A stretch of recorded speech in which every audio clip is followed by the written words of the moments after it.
जे माननीय प्रधानमंत्री बोलले हे मला स्वतःला वैयक्तिकपणे फार दुःख देणारी गोष्ट झाली। महाराष्ट्राचा अपमान हा काल एक कोविड सुपर स्प्रेडर म्हणून त्यांनी केला, हे खूप धक्कादायक आहे। थोडासा सायंटिफिकली पण त्यांनी आरोप केला असताना तरी मी कबूल केला असता। तेव्हा सगळ्या पार्श्वभूमीवर एक स्टेट्समन म्हणून, एक प्रधानमंत्री म्हणून खूप अपेक्षेने आम्ही ते भाषण पाहत होतो, ऐकत होतो।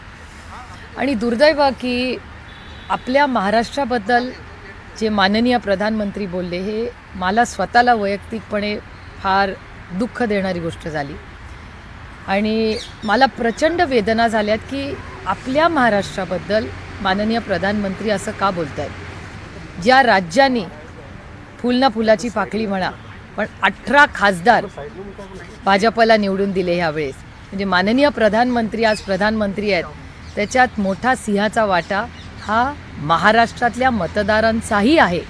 आणि त्या महाराष्ट्राच्या मतदारांचा आणि महाराष्ट्राचा अपमान हा काल एक कोविड सुपर स्प्रेडर म्हणून त्यांनी केला, हे खूप धक्कादायक आहे आणि खूप दुर्दैवी आहे। म्हणजे कुठल्याही प्रधानमंत्री, ते भाजपचे प्रधानमंत्री नाही आहेत, ते तुमचे माझे सगळ्यांचे प्रधानमंत्री आहेत, त्या देशाचे प्रधानमंत्री आहेत। आणि एका पक्षाच्या वतीने ते बोलतात आणि एका राज्याच्या वतीने एक प्रधानमंत्री बोलतो, ह्याचं मला भयंकर दुःख झालं की ते म्हणजे एकदा निवडून आले की ते आपले प्रधानमंत्री होतात, त्यांचा मान सन्मान हा आपण सगळ्यांनीच केला पाहिजे। त्याच्यात पक्ष येतच नाही, ती पोस्ट पक्षाची नाही आहे, ती संविधानिक या देशाचा सगळ्यात महत्त्वाचा president of India, prime minister of India देशाचे असतात। त्याच्यामुळे आणखीन ते दुःखदायक होतं महाराष्ट्रासाठी। आणि महाराष्ट्राचं योगदान म्हणजे मी तुम्हाला छोटंसं उदाहरण देते। काल माननीय प्रधानमंत्री अतिशय प्रांजळपणे मी माहिती मांडते की त्यांनी बुकिंग इन श्रमिक स्पेशल ट्रेन्स, आता श्रमिक ट्रेन्सचा जो आढावा हा गव्हर्नमेंट ऑफ रेल्वेजचा कागद आहे, हा महाराष्ट्र सरकारचा कागद नाही, हा केंद्र सरकारचा कागद आहे। ह्याच्यात त्यांनी असं लिहिलेलं आहे की outgoing trains from state, Gujarat राज्यामधून 1033 ट्रेन्स गेल्या, महाराष्ट्रातून 817, पंजाबमधून 400 आणि सगळ्या राज्यांची माहिती आहे। आणि इनकमिंग आणि आउटगोईंग ही सगळी माहिती आहे। त्याच्यात महाराष्ट्र आणि ट्रेन महाराष्ट्र सरकार नाही चालवतो, केंद्र सरकार चालवतं। केंद्र सरकार ठरवतो कुठली ट्रेन कुठून जाणार, किती वाजता जाणार, काय जाणार। आणि त्याच्यामुळे जेव्हा माननीय प्रधानमंत्री म्हणतात की महाराष्ट्राने लोकांना पाठवलं, आमच्याकडे ट्रेन नाहीच आहे हो, आम्ही कुठून ट्रेन, आम्ही एसटी देऊ शकतो, आम्ही गाडी देऊ शकतो, आम्ही टेम्पो करू शकतो, आम्ही ट्रक करू शकतो, पण रेल्वे नाही करू शकत। त्याच्यामुळे दुर्दैव आहे, खूप खूप म्हणजे मला प्रचंड वेदना होत आहेत की माननीय प्रधानमंत्र्यांनी हे असं वक्तव्य आपल्या महाराष्ट्राबद्दल केलं। दुसरी गोष्ट, आणि मी माहिती तुम्हाला सांगते की हे फॅक्च्युअल पोझिशनवर सांगते तुम्हाला, कोणी मी कुठल्या राज्याचा प्रचार करत नाही आहे किंवा कोणाच्या विरोधात नाही, कारण का मेरा भारत महान, मला महाराष्ट्रातल्या प्रत्येक राज्याबद्दल आदर आहे, प्रेम आहे आणि त्याचा अभिमान आहे मला। माननीय पियुष गोयलांचे मी अनेक वेळा मनपूर्वक आभार मानलेत। रेल्वे मंत्री असताना अनेक वेळा त्यांच्याशी चर्चाही त्या काळात झाली की कोणाला कसं घरी जायचं आहे, ह्याच्यावर कोणावरही अन्याय होऊ नये म्हणून। आता हे बघा, हे माननीय पियुष गोयलांचेच ट्विट्स आहेत। आता या ट्विटमध्ये काय लिहिलेलं आहे, त्यांनी असं लिहिलं आहे, हे उद्धवजींना उल्लेखून लिहिलं आहे, उद्धवजी आशा है कि आप स्वस्थ है, आपके अच्छे स्वास्थ्य के लिए शुभेच्छा। कल हम महाराष्ट्र में 125 श्रमिक सोशल ट्रेन देने के लिए तैयार है। हे मी म्हणत नाही आहे, पीयूष गोयल म्हणतात। आप बताइए कि अपने पास श्रमिकों की लिस्ट तैयार है, इसलिए आपसे अनुरोध है। हे मी म्हणत नाही आहे, हे पीयूष गोयल म्हणतात की महाराष्ट्राला किती श्रमिक ट्रेन्स पाहिजेत, किती लोकांना पाठवायचं, आणि तो पुरा थ्रेड आहे। म्हणजे मी जे बोलते हे अतिशय वेदनेने बोलते। मला वाईट वाटलं आहे की हे आपल्या राज्याबद्दल असं का बोलतायत याचं। आणि पियुष गोयल हे आपल्या महाराष्ट्राचे पुत्र आहेत, ते महाराष्ट्राला मदत करू पाहतात, तेच म्हणतायत श्रमिकांना किती ट्रेन पाहिजेत, आम्ही ट्रेन ठेवलेले आहेत, हे मी म्हणत नाही आहे। आणि या सगळे ट्विट्स आहेत आणि त्याचा सगळं मी तुम्हाला त्यांचा सगळा हा थ्रेड मी तुम्हाला देऊ शकते। त्यांनी पुन्हा एकदा लिहिलं आहे, सभी निर्धारित जानकारी जैसे कहाँ से ट्रेन चलेगी, यात्रियों को ट्रेन के हिसाब की सूचना, उनके मेडिकल सर्टिफिकेट्स और कहाँ ट्रेन जाए, ये सब सूचना अगले 1 घंटे में रेलवे की महाप्रबंधक तक पहुंचाने की कृपा करे। जिसे हम ट्रेन की योजना समय पर कर सके, हे पियुष गोयल म्हणतायत. आणि हा सगळा थ्रेड आहे, तुम्ही वाचू शकता. आता ह्याच्यात त्यांनी लिहिलं आहे की टी व्ही के माध्यम से, आणि हे एकाच दिवशी आहे, सगळं 24 मेचं आहे. 24 मेचे असे आहेत 1, 2, 3, 4, 5 ट्विट्स. हे मी तुम्हाला शेअर करू शकते. ह्याच्यात माझ्या काही मनातल्या कुठल्या कल्पना नाही आहेत ह्या.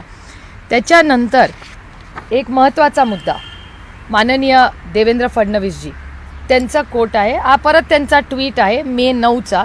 त्याच्यात ते असं म्हणतायत, केंद्रीय मंत्री माननीय पीयूष गोयल से चर्चा की, उनका बहुत बहुत आभार. हे मी म्हणत नाही आहे, हे माननीय देवेंद्र फडणवीस जी म्हणतायत.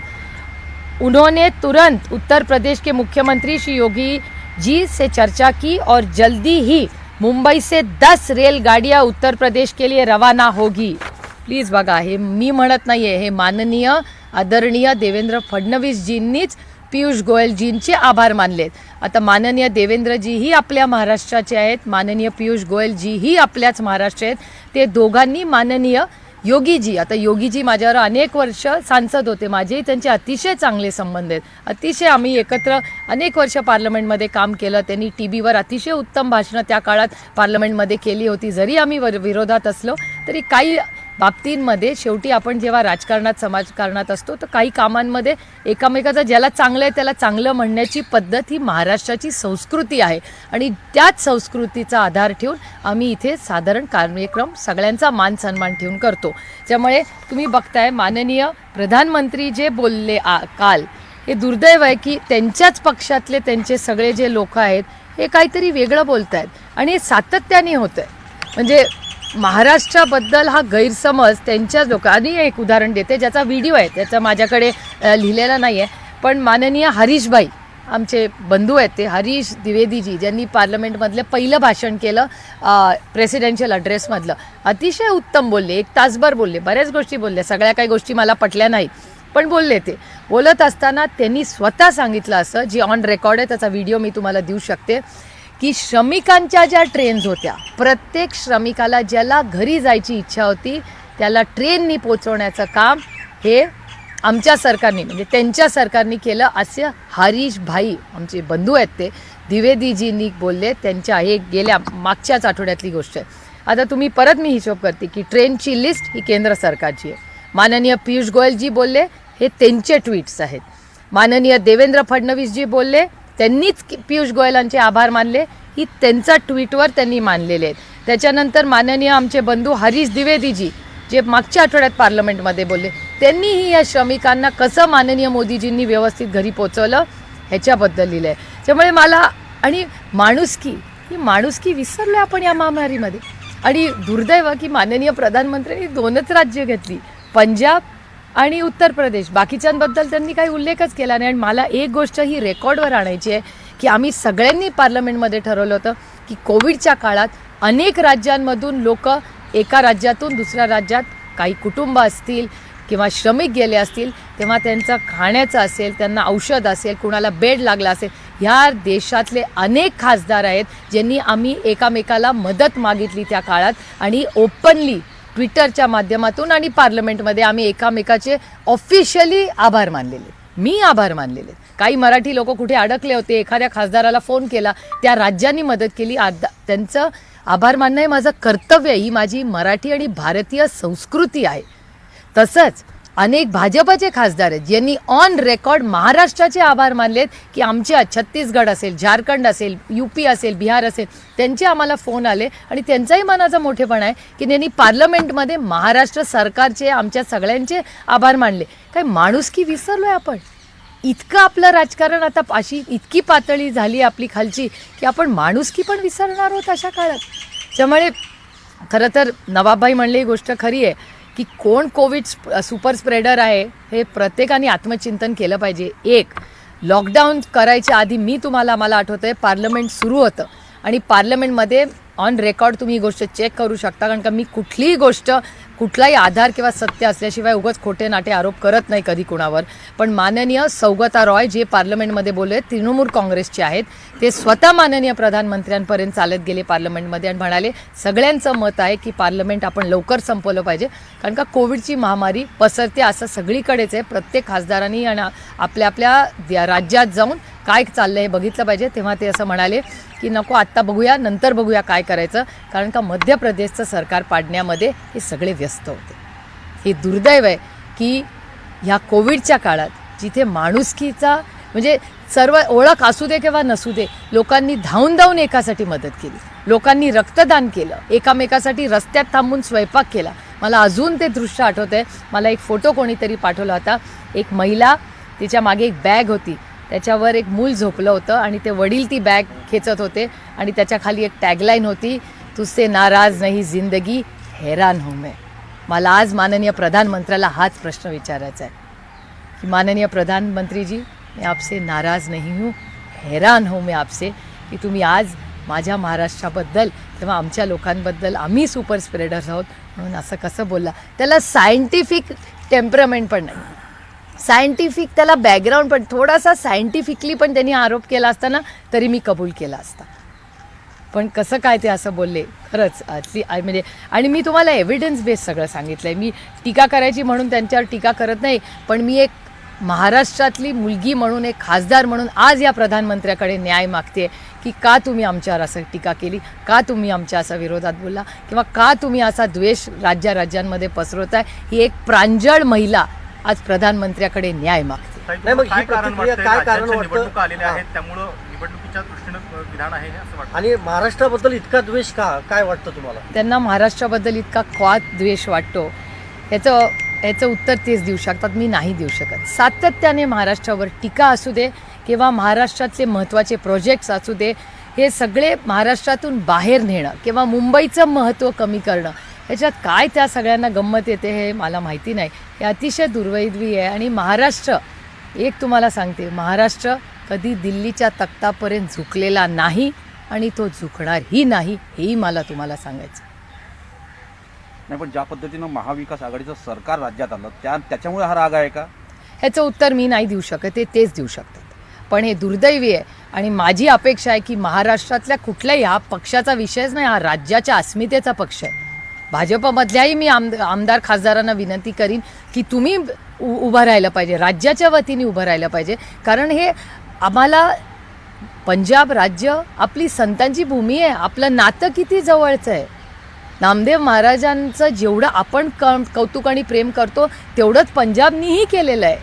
तो धागा प्रेमाचा, विश्वासाचा, संतांचा हा किती आपल्याला जवळ आणतो. उत्तर प्रदेशचं आपलं नातं, किती खासदार आहेत किंवा आमची जुनी नाती आहेत. माननीय चंद्रशेखरजींचं महाराष्ट्रावरचं विशेष प्रेम, या देशाचा प्रधानमंत्री होऊन गेले, ते पण उत्तर प्रदेशचेच आहेत ना.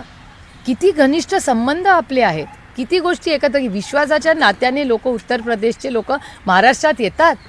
आपण एकत्र अनेक वर्ष काम करतो, तर आपल्यांमध्ये आणि त्यांच्यात अंतर आणण्याचं काम हे एका प्रधानमंत्र्याच्या भाषणातून होऊ शकतं, हे मला धक्कादायक आहे आणि दुर्दैवी आहे. सध्या पार्लमेंट चालू आहे, या संदर्भात काही खासदार तुम्ही विरोधी पक्षांचे एकत्र येऊन याबाबत काय भूमिका घेणार आहात? नाही, अर्थातच मी म्हणूनच तुमच्या माध्यमातून माननीय प्रधानमंत्र्यांना विनंती करते आणि पुन्हा पुन्हा हे करते की तुमसे नाराज नहीं हूँ मैं, सिर्फ हैरान हूँ मैं की या देशाचे प्रधानमंत्री माझ्या राज्याबद्दल असं का बोलत आहेत. कालच्या भाषणामध्ये त्यांनी महागाई संदर्भात सुद्धा काही वक्तव्य केले की नेहरू सुद्धा अशा पद्धतीने आंतरराष्ट्रीय कारणं देत होते आणि आता सुद्धा सरकार जे आहे ते काही आंतरराष्ट्रीय घटकामुळे प्रभावित आहे, पण आम्ही प्रयत्न करतो असं त्यांचं म्हणणं होतं. Two wrongs don't make a right ना. तुम्ही एवढी टीका काँग्रेसवर एरवी करता, पण हे विसरून जाता. मग दरवेळीच उदाहरण देताना तुम्ही काँग्रेसचंच उदाहरण देता, मग तुमच्यात आणि काँग्रेसमध्ये अंतर काय राहिलं? मग तुम्ही एकाच आहात ना. दरवेळीच ते उदाहरण देताना तुम्ही हे केलं तेव्हा आम्ही हे केलं, ह्याच्यात चूक काय? Two wrongs don't make a right. तुमच्यात आणि त्यांच्यात अंतरच नाही राहिलं, मग कशाला टीका करता काँग्रेसवर? कबूल करा. आज एका वर्तमानपत्रात मी वाचलं की 60 मिनिटाच्या भाषणामध्ये, पहिल्या 60 मिनिटाच्या 50 वेळा काँग्रेसचं नाव घेतलं. आपण कुणाचं नाव कधी इतकं घेतो जेव्हा आपल्याला काहीतरी आस्था वाटते ना, नाही तर कशाला नाव घेतलं असतं आपण. पण पंतप्रधान राष्ट्रपती भाषणावर बोलण्यापेक्षा इतर विषयावरती बोलतात तो राष्ट्रपती भाषणाचा अवमान वाटत नाही का? कारण की अभिभाषणावरती साधारणतः त्या विषयावरती चर्चा होते. यापूर्वीची परंपरा जर बघितली पार्लमेंटची तर त्यामध्ये साधारणतः अभिभाषणावरच नेहमी चर्चा होती. टीका करायची असेल एखाद्या विषयावर पण संपूर्ण अभिभाषणात डावलून फक्त टीका करणे हा अवमान माझं नाही का? म्हणणं आहे टीका ही सगळ्यांनी केली पाहिजे, त्याच्यात काही गैर नाही. तो अधिकार आपल्याला भारतरत्न डॉक्टर बाबासाहेब आंबेडकरांनी दिला आहे. ह्याला तर व्हायब्रंट डेमोक्रेसी म्हणतात. टीका आम्ही त्यांच्यावर करावी, त्यांनी आमच्यावर करावी, पण काहीतरी त्याला म्हणजे प्रधानमंत्र्यांकडून मला खूप अपेक्षा होत्या. मला असं वाटलं की ते देशाला काहीतरी डायरेक्शन काल देतील की आपण सगळ्यांनी म्हणून काय केलं पाहिजे म्हणजे देश पुढे जाईल. ह्या अपेक्षेने मी बघत होते. आणि मी तुम्हाला पुन्हा एकदा अतिशय प्रांजळपणे सांगते की एकदा निवडून आल्यावर ते पक्षाचे प्रधानमंत्री नसतात, ते तुमचे माझ्या देशाचे प्रधानमंत्री असतात. ते जेवढे गुजरातचे आहेत, उत्तर प्रदेशचे आहेत, तेवढे माझ्या महाराष्ट्राचे आहेत, अशी माझ्या मनातली भावना आहे. तुम्ही भूमिका मांडताय, मात्र काल भाषण झाल्यापासून पवार साहेबांशी तुमचं काही बोलणं झालं का? काय नेमकं त्यांचं? मला खूप उशीर झाला यायला खरं तर, आणि ते सकाळी लवकर पार्लमेंटला गेले. पण आम्हाला सगळ्यांनाच ह्या एक वेदना ह्या झाल्या आहेत. आपण भारतीय आहोत पण आपण मराठीही आहोत आणि मला मराठी असण्याचा सार्थ अभिमान आहे. आणि का कुठल्याही राज्याच्या विरोधात कोणीही बोलू नये. माझं म्हणणं आहे आपण सगळे एकत्र सारे जहाँ से अच्छा हिंदुस्तान हमारा आपण जेव्हा म्हणतो तेव्हा या सगळ्या राज्यांमधूनच किती सुंदर आहेत. आपल्या भाषा असतील, आपली संस्कार असतील, आपल्या इतिहास असेल, आपले लेखक असतील, केवढं कल्चरल हेरिटेज आपल्या देशात आहे. आणि हे सगळं विसरून कसं चालेल. पण मला वैयक्तिकपणे प्रचंड वेदना झाली. चलो हे सगळं हिंदीमध्ये थोडक्यात मैं माननीय प्रधानमंत्री जी ने कल जो वक्तव्य किया, मुझे हमेशा लगता था कि ज़रूर वो बीजेपी से चुन के आए, लेकिन वो मेरे भी प्रधानमंत्री है, इस देश के हर नागरिक के प्रधानमंत्री है. पर जिस तरह से उन्होंने कल महाराष्ट्र के बारे में कहा वो मुझे थोड़ा सा शॉकिंग भी लगा. क्योंकि एक राज्य के खिलाफ जिस तरह वो बोले कि महाराष्ट्र की कांग्रेस या वहाँ के लोगों ने कोविड का सुपर स्प्रेडिंग किया, टिकट्स दिए. मैं सिर्फ उनको पूछना चाहती हूँ एक तो कि जो एविडेंस है हमारे पास उसमें उन्होंने कहा कि ट्रेनें महाराष्ट्र सरकार ने लोगों को भेजा और उसके कारण कोविड सब जगह हुआ. मैं सिर्फ उन्हीं की सरकार का जो डेटा है वो शेयर करना चाहती हूँ कि गुजरात से 1033 ट्रेनें चली, महाराष्ट्र से 817 श्रमिक ट्रेनें चली, पंजाब से 430 ट्रेनें चली. ये सारा डेटा मेरा नहीं है, ये केंद्र सरकार का डेटा है जो उनका है, मेरा नहीं है ये. और मैं और एक चीज़ कहना चाहती थी. उस वक्त मेरे भाई पीयूष गोयल जी वो मंत्री थे रेल के, ट्रेन में हमारी ट्रेनें रेडी है. उसके बाद माननीय देवेंद्र जी जो मुख्यमंत्री रहे महाराष्ट्र के, उनका एक ट्वीट है जिनमें उन्होंने केंद्रीय मंत्री पीयूष गोयल जी से चर्चा की. उनके बहुत बहुत आभार. उन्होंने तुरंत उत्तर प्रदेश के मुख्यमंत्री योगी जी से चर्चा की और जल्द से जल्द मुंबई से 10 ट्रेन रेलगाड़ियाँ उत्तर प्रदेश के लिए रवाना होगी. तो इसमें योगी जी का भी योगदान है. तो योगी जी और पीयूष गोयल जी और देवेंद्र फडणवीस जी एक दूसरे के आभारी है कि उन्होंने ट्रेन एक दूसरे को दी है श्रमिकों के लिए. तो सुपर स्प्रेडर हम कैसे बने? आप हमें सुपर स्प्रेडर कह रहे हो और ये एविडेंस देखिए आप. और ये सारा ट्विटर पे है, कोई मैंने बनाई हुई चीज़ें नहीं है. आप सब वेरीफाई कर सकते हैं. ये सारे आपके लिए मैं शेयर कर सकती हूँ ये पूरे डिटेल्स.